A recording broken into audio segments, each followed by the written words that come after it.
Channel basic science पे आप सबका बहुत बहुत स्वागत है। तो आज की हमारे क्लास का टॉपिक है सेल मेम्ब्रेन। आज हम सेल मेम्ब्रेन के बारे में पढ़ेंगे। तो यदि आपको हमारे आज का वीडियो पसंद आए तो वीडियो को लाइक, चैनल को सब्सक्राइब जरूर करें। तो चलिए स्टार्ट करते हैं और देखते हैं आज हम सेल मेम्ब्रेन के बारे में। तो सबसे पहले स्टूडेंट जान लेते हैं कि सेल मेम्ब्रेन कहाँ प्रेजेंट होता है। तो स्टूडेंट ये जो सेल मेम्ब्रेन होता है ये प्रोकैरियोटिक सेल और यूकैरियोटिक सेल दोनों में प्रेजेंट होता है, ठीक है। और हम देखेंगे कि आखिर ये सेल मेम्ब्रेन सेल में कहाँ प्रेजेंट होता है। तो स्टूडेंट ये क्या है, एक सेल है ना, और सेल का ये बीच में क्या है, न्यूक्लियस। ये है न्यूक्लियस और ये जितना भी ब्लैंक स्पेस है स्टूडेंट, इसे हम क्या बोलते हैं, साइटोप्लाज्म। और इसी साइटोप्लाज्म को जो चारों ओर से एक लेयर कवर करके रखती है, इसे ही हम क्या बोलते हैं स्टूडेंट, इसे हम बोलते हैं सेल मेम्ब्रेन। तो सेल मेम्ब्रेन क्या है, सेल को चारों ओर से कवर करके रखने वाली जो लेयर होती है स्टूडेंट, वो क्या कहलाती है, सेल मेम्ब्रेन कहलाती है। अब ये जो सेल मेम्ब्रेन के अंदर वाला भाग होता है स्टूडेंट, ये कहलाता है इंट्रासेल्यूलर, और ये जो बाहर वाला भाग रहता है ये कहलाता है एक्स्ट्रा सेल्यूलर, ठीक है। तो ये क्या है, इंट्रासेल्यूलर है, ये क्या है, एक्स्ट्रा सेल्यूलर है, ठीक है। और सेल के साइटोप्लाज्म को चारों ओर से जो लेयर कवर करके रखती है उसे हम क्या बोलते हैं, सेल मेम्ब्रेन बोलते हैं, ठीक है। फॉर एग्जाम्पल कोई कीमती वस्तु है, वो टूटे ना, उसे चोट ना आए, वो खराब ना हो, तो आप क्या करोगे, उसको चारों ओर से कार्टून से कवर करके रखोगे या थर्माकोल से कवर करके रखोगे। सेम वैसे ही होती है हमारी बॉडी की सेल। अब सेल इतनी इंपॉर्टेंट क्यों है, क्योंकि स्टूडेंट ये हमारी बॉडी के स्ट्रक्चरल यूनिट है और बहुत छोटी इकाई है, और इसी छोटी इकाई से हमारी पूरी बॉडी बन करके तैयार हुई है, इसीलिए हमारी बॉडी के लिए बहुत ही ज्यादा इंपॉर्टेंट है स्टूडेंट। तो ये इंपॉर्टेंट है, इसीलिए सेल को चारों ओर से कवर करके किसने रखा है, सेल मेम्ब्रेन ने। तो सेल मेम्ब्रेन क्या करती है, इसको प्रोटेक्ट करके रखती है, और प्रोटेक्ट करके भी रखती है। और दूसरा काम ये क्या करती है कि ये देखती रहती है कि किस चीज को सेल की जरूरत है। साइटोप्लाज्म में जो लिविंग ऑर्गेनेल्स प्रेजेंट है उसको किस चीज की जरूरत है, जिस चीज की जरूरत है और जो साइटोप्लाज्म के लिए सही है उसको ही ये अंदर जाने देती है, बाकी और चीजों को ये अंदर नहीं जाने देती है, ठीक है। तो प्रोटेक्शन का काम करती है और साइटोप्लाज्म को चारों ओर से कवर करके रखती है, ठीक है। ये क्या है, सेल मेम्ब्रेन। और सेल मेम्ब्रेन के अंदर साइटोप्लाज्म में आपके लिविंग ऑर्गेनेल्स प्रेजेंट होते हैं। फॉर एग्जांपल आपका माइटोकॉन्ड्रिया हो गया, गोल्जी बॉडी हो गई, ये आपका लाइसोसोम हो गया, ये आपका सेंट्रोसोम हो गया, एंडोप्लाज्मिक रेटिकुलम हो गया। तो इसी सेल के अंदर स्टूडेंट साइटोप्लाज्म में लिविंग ऑर्गेनेल्स प्रेजेंट होते हैं, और इन्हीं लिविंग ऑर्गेनेल्स और इसी साइटोप्लाज्म को चारों ओर से कवर करने वाली जो मेम्ब्रेन होती है, जो झिल्ली होती है, उसे हम क्या कहते हैं, सेल मेम्ब्रेन। सेल मेम्ब्रेन एक झिल्ली की तरह ही काम करती है, ठीक है। किसी अच्छी इंपॉर्टेंट वस्तु को आप किसी पॉलिथीन से पैक करके रखो, तो आपने क्या किया, उसे झिल्ली से पैक कर दिया, उसे मेम्ब्रेन से पैक कर दिया। तो ऐसे ही हमारा सेल को चारों ओर से एक मेम्ब्रेन, एक पॉलिथीन ने कवर करके रखा है। तो आज हम उसी पॉलिथीन और उसी मेम्ब्रेन के बारे में स्टडी करेंगे। तो सबसे पहले स्टूडेंट हम देखेंगे सेल मेम्ब्रेन का डेफिनेशन। तो जो सेल मेम्ब्रेन होती है स्टूडेंट, वो होती है सेमी परमिएबल। फर्स्ट हमने देखा ये सेमी परमिएबल लिविंग मेम्ब्रेन है। सेकंड ये क्या करती है, लिविंग सेल साइटोप्लाज्म को चारों ओर से कवर करके रखती है। तो अब बात आती है सेमी परमिएबल क्या कहलाता है। तो स्टूडेंट सेमी परमिएबल का मतलब होता है अर्धपारगम्य झिल्ली। अर्धपारगम्य का मतलब कि ये कुछ ही चीजों को अंदर आने देगी और कुछ चीजों को अंदर आने नहीं देगी। जो सेल के लिए जरूरी है वही उन्हीं चीजों को ये अंदर आने देती है, जो सेल के लिए इंपॉर्टेंट नहीं है उनको वो सेल के अंदर नहीं आने देती। इसे हम क्या बोलते हैं, सेमी परमिएबल, ठीक है। और सेकंड क्या है, ये साइटोप्लाज्म को कवर करके रखती है। तो आप ये डायग्राम से ही देख पा रहे हो कि ये क्या है, साइटोप्लाज्म है, और साइटोप्लाज्म को कवर करने वाली जो मेम्ब्रेन है उसे ही हम क्या कहते हैं, सेल मेम्ब्रेन कहते हैं। तो ये तो हो गई स्टूडेंट सेल मेम्ब्रेन की डेफिनेशन। अब देखिए सेल मेम्ब्रेन, तो हमने ये भी देख लिया कि जो सेल मेम्ब्रेन यूकैरियोटिक सेल और प्रोकैरियोटिक सेल दोनों में प्रेजेंट होती है, ठीक है। प्लांट में भी ये सेल मेम्ब्रेन प्रेजेंट होती है। तो प्लांट में सेल मेम्ब्रेन भी प्रेजेंट होती है और सेल वॉल भी प्रेजेंट होती है, कोशिका भित्ति तो जगत होता है, ठीक है। जैसे ह्यूमन बॉडी सेल है, हमारी ह्यूमन बॉडी में केवल सेल मेम्ब्रेन प्रेजेंट है, हमारी बॉडी के सेल्स में सेल वॉल प्रेजेंट नहीं होती है, ठीक है स्टूडेंट। अब हम देखेंगे स्टूडेंट सेल मेम्ब्रेन का मान्य सिद्धांत। तो देखिए स्टूडेंट, सेल मेम्ब्रेन को एक्सप्लेन करने के लिए, समझाने के लिए बहुत सारे सिद्धांत प्रतिपादित किए गए, बहुत सारे मत दिए गए, पर जिसमें से सबसे मान्य सिद्धांत है वो सिद्धांत है तरल मोज़ेक मॉडल। ठीक है स्टूडेंट, तो क्या है तरल मोज़ेक मॉडल, जिसे हम क्या बोलते हैं, फ्लूइड मोज़ेक मॉडल। तो आज हम अपने सेल मेम्ब्रेन को तरल मोज़ेक मॉडल के अनुसार समझेंगे। ठीक है स्टूडेंट, ये इंपॉर्टेंट बहुत पार्ट है, तो इसको हम बहुत ही अच्छे से स्टडी करेंगे स्टूडेंट। तो ये जो तरल मोज़ेक मॉडल है, इसे 1972 में सिंगर और निकोलसन ने दिया था। तो ये जो सिंगर और निकोलसन थे स्टूडेंट, ये सेल बायोलॉजिस्ट थे और इन्होंने 1972 में तरल मोज़ेक मॉडल प्रतिपादित किया। ठीक है, तो आप ये याद रखना, आपके 12th की एनसीईआरटी में तरल मोज़ेक मॉडल का ही वर्णन किया गया है। तो सबसे पहले इसको दिया किसने, तो दिया सिंगर और निकोलसन ने, और कब दिया, तो 1972 में दिया। ठीक है स्टूडेंट, अब हम तरल मोज़ेक मॉडल के अनुसार यदि हम सेल मेम्ब्रेन का स्ट्रक्चर देखें स्टूडेंट, तो आप क्या देख पा रहे होंगे कि ये क्या है, ये जो ब्लू कलर से है ये है प्रोटीन, और ये क्या है, ये जो ब्लैक कलर से है दोनों लेयर, ये क्या है, लिपिड, वसा जिसे हम बोलते हैं, और रेड कलर से जो प्रोटीन के ऊपर है स्टूडेंट, ये क्या है आपका स्टार्च। ठीक है, तो ये क्या है, वसा, ये है प्रोटीन और ये है स्टार्च। तो हमने तो देख लिया कि आखिर सेल मेम्ब्रेन के अंदर क्या क्या प्रेजेंट होता है, या सेल मेम्ब्रेन किससे किससे बनी होती है।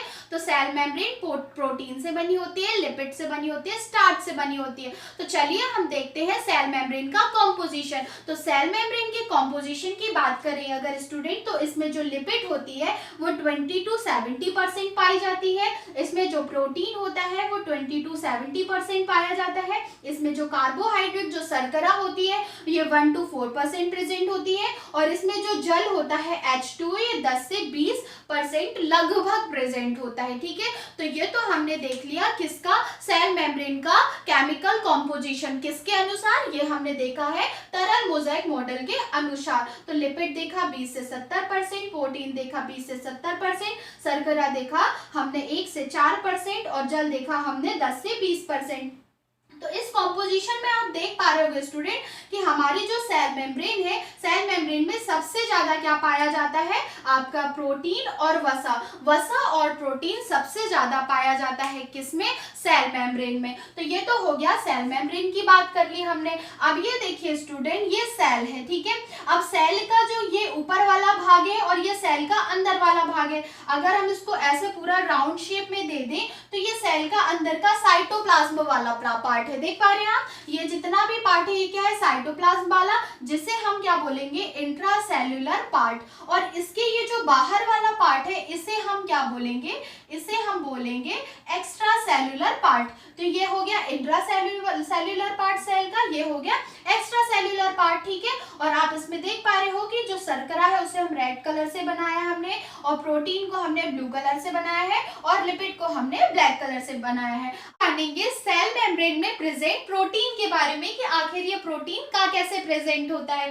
तो इसको जानने के पहले मैं आपको एक एग्जांपल दे रही हूँ कि जैसे फॉर एग्जांपल पनीर की सब्जी में जो ग्रेवी होती है वो हो गया लिपिड, और जो बीच में पनीर होता है वो क्या होगा, प्रोटीन। तो ऐसे ही हमारे सेल मेम्ब्रेन में लिपिड के बीचों बीच क्या प्रेजेंट होता है, आपका प्रोटीन प्रेजेंट होता है। ठीक है, तो प्रोटीन का जो वर्गीकरण है वो पृथक्करण के बेस पर किया गया है। ठीक है, किसके बेस पर किया गया है, जो अपना प्रोटीन है, प्रोटीन का वर्गीकरण पृथक्करण के बेस पर किया गया है। तो जो प्रोटीन होता है वो 2 टाइप से प्रेजेंट होता है सेल मेम्ब्रेन में। फर्स्ट होता है आपका परिधीय प्रोटीन, ठीक है, और सेकेंड होता है आंतरिक प्रोटीन। तो परिधीय प्रोटीन नाम से ही मालूम चल रहा है कि ऐसा प्रोटीन जो कैसा हो, ऊपर ही हो, और उसे हम आसानी से निकाल सके। सेल मेम्ब्रेन से आसानी से निकाला जाने वाला प्रोटीन परिधीय प्रोटीन कहलाता है। और आंतरिक प्रोटीन ऐसा प्रोटीन जो एकदम अंदर धंसा हुआ हो, जिसे निकालने में हमें प्रॉब्लम हो, जो आसानी से ना निकले,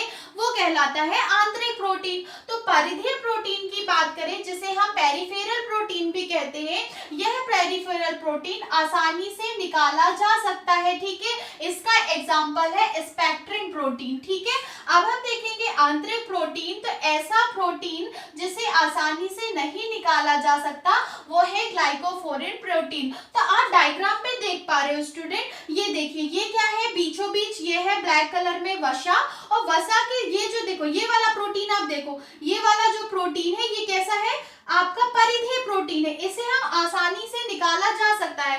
पर ये जो प्रोटीन है ये वसा से अंदर धसा हुआ है, तो ये क्या है, आंतरिक प्रोटीन। तो जो प्रोटीन परिधीय प्रोटीन होते हैं जिसे आसानी से निकाला जा सकता है वो होते हैं स्पेक्ट्रिन प्रोटीन, और ऐसे प्रोटीन जो आंतरिक अंदर स्थित होते हैं जिसे आसानी से निकाला नहीं जा सकता वो कहलाता है ग्लाइकोफोरिन प्रोटीन। तो ये हो गई प्रोटीन की बात स्टूडेंट। अब हम देखेंगे सेल मेम्ब्रेन में प्रेजेंट लिपिड। ये आप देख पा रहे हो ये क्या है, लिपिड। ये जो ब्लैक कलर का स्ट्रक्चर है स्टूडेंट ये क्या कहलाता है, लिपिड कहलाता है। अब ये जो लिपिड होते हैं ये बाइलेयर में प्रेजेंट होते हैं। बाइलेयर का मतलब द्विपरत में प्रेजेंट होते हैं। तो आप देख पा रहे हो एक इसकी ऊपरी परत है और ये इसकी आंतरिक परत है, ये ऊपरी परत है, ये आंतरिक परत है। तो ये जो लिपिड है ये दो लेयर में, बाइलेयर में प्रेजेंट होता है, ठीक है। अब हम इसके अगर स्ट्रक्चर की बात करें तो आपको ये लिपिड कुछ इस टाइप में देखने में दिख रहा है, ठीक है। तो इसका जो ये हेड वाला पार्ट होता है स्टूडेंट ये कहलाता है पोलर। पोलर का मतलब कहलाता है ध्रुवीय। ध्रुवीय का मतलब होता है जल में घुलनशील। अब इसका जो नीचे वाला पार्ट होता है इसे हम कहते हैं नॉन पोलर। नॉन पोलर का स्टूडेंट होता है मतलब अध्रुवीय। अध्रुवीय का मतलब कहलाता है जल में अघुलनशील। तो हमने क्या देखा, लिपिड के स्ट्रक्चर की अगर हम बात करें तो इसका जो हेड होता है वो पोलर होता है, जल में घुलनशील होता है, और अध्रुवीय मतलब नॉन पोलर जो जल में घुलनशील नहीं होता है, ठीक है। अब जो मुख्य वसा है जो कहाँ प्रेजेंट होती है, सेल मेम्ब्रेन में प्रेजेंट होती है। तो फर्स्ट हो गई फॉस्फोलिपिड, सेकंड हो गई ग्लाइकोलिपिड, थर्ड हो गई कोलेस्ट्रॉल, ठीक है। तो ये जो लिपिड है सेल मेम्ब्रेन में मुख्य रूप से प्रेजेंट होती है। स्टूडेंट सबसे ज्यादा पाई जाने वाली वसा है कौन सी, फॉस्फोलिपिड। अब बात करते हैं ग्लाइकोलिपिड और कोलेस्ट्रॉल। तो ये जो कोलेस्ट्रॉल है स्टूडेंट ये केवल यूकैरियोटिक सेल में प्रेजेंट होती है, ये प्रोकैरियोटिक सेल में प्रेजेंट नहीं होती। तो कोलेस्ट्रॉल की जगह प्रोकैरियोटिक सेल में क्या प्रेजेंट होता है, तो प्रोकैरियोटिक सेल में कोलेस्ट्रॉल के स्थान पर हेपोनॉइड प्रेजेंट होता है। क्या प्रेजेंट होता है, हेपोनॉइड प्रेजेंट होता है। तो ये बहुत ही इंपॉर्टेंट क्वेश्चन है जो नीट में आने के ज्यादा चांसेस रहते हैं कि प्रोकैरियोटिक सेल में कोलेस्ट्रॉल की जगह पे क्या पाया जाता है, तो हेपोनॉइड्स लिपिड्स प्रेजेंट होते हैं। किसके स्थान पर, कोलेस्ट्रॉल के स्थान पे, और किसमें, प्रोकैरियोटिक सेल में। और यूकैरियोटिक सेल में केवल कोलेस्ट्रॉल प्रेजेंट होता है, ठीक है। और सबसे ज्यादा पाई जाने वाली जो वसा है वो क्या कहलाती है, फॉस्फोलिपिड कहलाती है। तो हमने देखा सबसे पहले किसके बारे में, प्रोटीन के बारे में। तो टू टाइप्स ऑफ प्रोटीन, पहला पेरिफेरल, सेकेंड इंटीग्रल। तो पेरिफेरल जो आसानी से निकाला जा सके पेरिफेरल कहलाता है। इंटीग्रल का मतलब स्टूडेंट ऐसा प्रोटीन जो आंतरिक प्रोटीन है और इसे हम आसानी से निकाल नहीं सकते हैं। फिर हमने देखा लिपिड के बारे में, तो ये कैसी होती है, बाइलेयर में प्रेजेंट होती है। हेड वाला पार्ट इसका पोलर कहलाता है, नीचे वाला नॉन पोलर कहलाता है। फिर हमने देखा कि सबसे ज्यादा प्रेजेंट फॉस्फोलिपिड। फिर हमने देखा कोलेस्ट्रॉल किसमें पाया जाता है, केवल यूकैरियोटिक सेल में। प्रोकैरियोटिक सेल में कोलेस्ट्रॉल की जगह में हेपोनॉइड्स लिपिड प्रेजेंट होता है।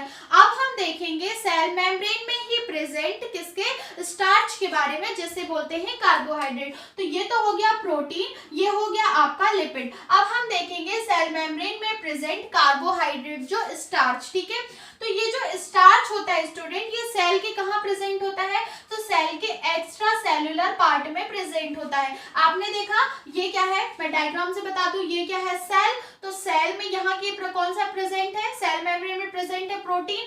तो प्रोटीन के बाहर साइड क्या प्रेजेंट है, कार्बोहाइड्रेट। आप ये डायग्राम में देख पा रहे होंगे, प्रोटीन के बाहर क्या प्रेजेंट है, कार्बोहाइड्रेट, स्टार्च। इसीलिए बोला जाता है कि ये सेल के एक्स्ट्रा सेलुलर पार्ट में प्रेजेंट होती है। फिर नेक्स्ट हम देखेंगे कि यदि कार्बोहाइड्रेट लिपिड से जुड़ती है तो उसे हम क्या बोलते हैं, ग्लाइकोलिपिड बोलते हैं, ठीक है। और यदि कार्बोहाइड्रेट प्रोटीन से जुड़ती है तो उसे ग्लाइकोप्रोटीन कहा जाता है। तो आप कार्बोहाइड्रेट में याद रखना कि यदि ये कार्बोहाइड्रेट लिपिड से जुड़ती है तो उसे ग्लाइकोलिपिड कहा जाता है, और यदि ये कार्बोहाइड्रेट प्रोटीन से जुड़ती है तो इसे ग्लाइकोप्रोटीन कहा जाता है, ठीक है। अब हम बात करें वर्क ऑफ कार्बोहाइड्रेट का, तो ये जो कार्बोहाइड्रेट क्या वर्क करता है, तो ये सेल के पहचान में काम करता है। मतलब किसी दूसरे सेल को पहचानने में काम करता है, और एक सेल को दूसरी सेल से जोड़ने में काम कौन करता है? आपका स्टार्च। स्टूडेंट, हमने अपने सेल मेम्ब्रेन में प्रेजेंट कुछ पार्ट के बारे में, तो हमने प्रोटीन, कार्बोहाइड्रेट और आपके स्टार्च के बारे में। अब हम देखेंगे student function of cell membrane की आखिर सेल मेम्ब्रेन सेल में क्या क्या कार्य करती है। तो फर्स्ट जो कार्य करती है, सेल रिकॉग्नाइजेशन में हेल्प करती है, मतलब जो सेल मेम्ब्रेन होती है वो सेल की पहचान करने में सहायता करती है। फिर सेकंड है सेल मेम्ब्रेन साइटोस्केलेटन को टैग करती है, ठीक है, ये इसका सेकंड वर्क है, आप याद रखिएगा। थर्ड होता है इसका जो वर्क होता है या फंक्शन बोलते हैं, फर्स्ट थर्ड फंक्शन है इसका, सेल मेम्ब्रेन जल, कार्बन डाइऑक्साइड और ऑक्सीजन को ही आसानी से मेम्ब्रेन से आने जाने दे सकती है, क्योंकि जो सेल मेम्ब्रेन होती है वो कैसी होती है? सेमी परमिएबल होती है। तो ये क्या होती है? अर्धपारगम्य, मतलब ये कुछ ही अणुओं को बाहर आने जाने दे सकती है, मतलब सेल के अंदर कुछ ही अणुओं को जाने दे सकती है, या कुछ ही सब्सटेंस को अंदर जाने दे सकती है और कुछ ही सब्सटेंस को बाहर आने दे सकती है। तो ये क्या करती है? सेल मेम्ब्रेन जल, ऑक्सीजन और कार्बन डाइऑक्साइड को आसानी से मेम्ब्रेन के अंदर बाहर आने जाने दे सकती है, ठीक है। फिर ये क्या करती है? सेल के जस्ट बाहर होती है, तो ये क्या करती है? सेल को शेप प्रोवाइड करती है। तो सेल मेम्ब्रेन क्या करती है? सेल को शेप प्रोवाइड करती है। फिर ये सेल के विषरण और पराशरण में हेल्प करती है। सेल मेम्ब्रेन सेल में विषरण और पराशरण में हेल्प करती है। फिर हम फिफ्थ देखेंगे पिनोसाइटोसिस। पिनोसाइटोसिस का मतलब होता है किसी लिक्विड तरल पदार्थ को कोशिका के अंदर भेजना। क्या कहलाता है? क्या कहलाता है? पिनोसाइटोसिस कहलाता है। लिक्विड सब्सटेंस को अंतर ग्रहण करना। जो सेल मेम्ब्रेन होती है वो क्या करती है? लिक्विड सब्सटेंस, किसी तरल पदार्थ का अंतर ग्रहण करके उसे कोशिका के अंदर भेज देती है साइटोप्लाज्म में। और फैगोसाइटोसिस, यदि किसी सॉलिड सब्सटेंस को वो अंतर ग्रहण करती है, किसी ठोस पदार्थ को अंतर ग्रहण करके वो सेल के अंदर भेज देती है, उसे हम क्या कहते हैं? फैगोसाइटोसिस। तो ये हो गए सेल मेम्ब्रेन के फंक्शन। तो आज की क्लास हम यही खत्म करते हैं। Thank you.